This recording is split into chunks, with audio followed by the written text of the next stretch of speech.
Restless is a spy novel. The book began with the idea I had of what would it be like if one day you found out that one of your parents had been a spy in the war.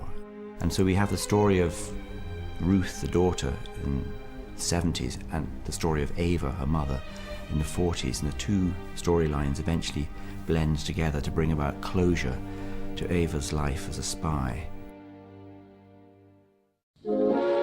Ava Delektorskaya, she's a Russian emigre, attractive, multilingual, and she's spotted and recruited by this man, Lucas Roma, who's a spy master in the British Secret Service.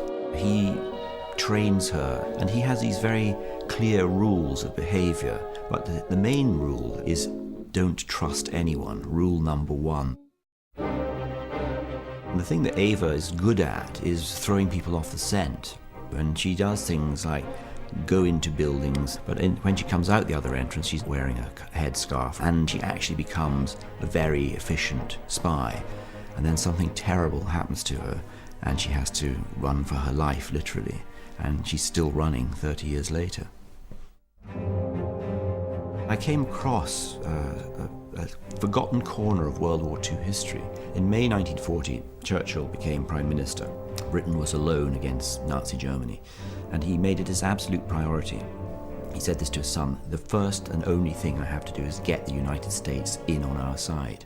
So Churchill set up this organization called British Security Coordination, little office in the Rockefeller Center in Manhattan, which was really manipulating US media to try and persuade America that it was a good idea to join the war in Europe. And they were fantastically successful. They penetrated newspapers, radio stations, press agencies, and were able, almost at will, to put any story they wanted in the US media that was pro-British, pro-joining the war, anti-neutrality. So I thought immediately, Ava is going to do her spying in the USA.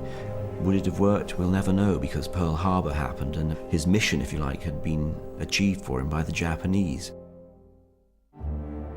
The thing about the spy novel is that it's about lying, duplicity, betrayal, and also the idea of where do our lives as ordinary people touch the life of the spy.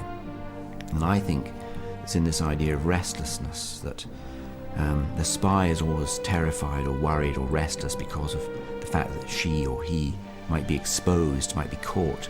And I think that feeling, and it's something that Ruth senses at the end of the novel, and she looks at her mother, who's still worried, still thinks somebody's watching her. And she says, you don't need to be a spy to feel like that. And it's very true. We have a restlessness in our own lives as well. We know there's a ticking clock, and one day somebody's going to come and tap us on the shoulder and say, time's up.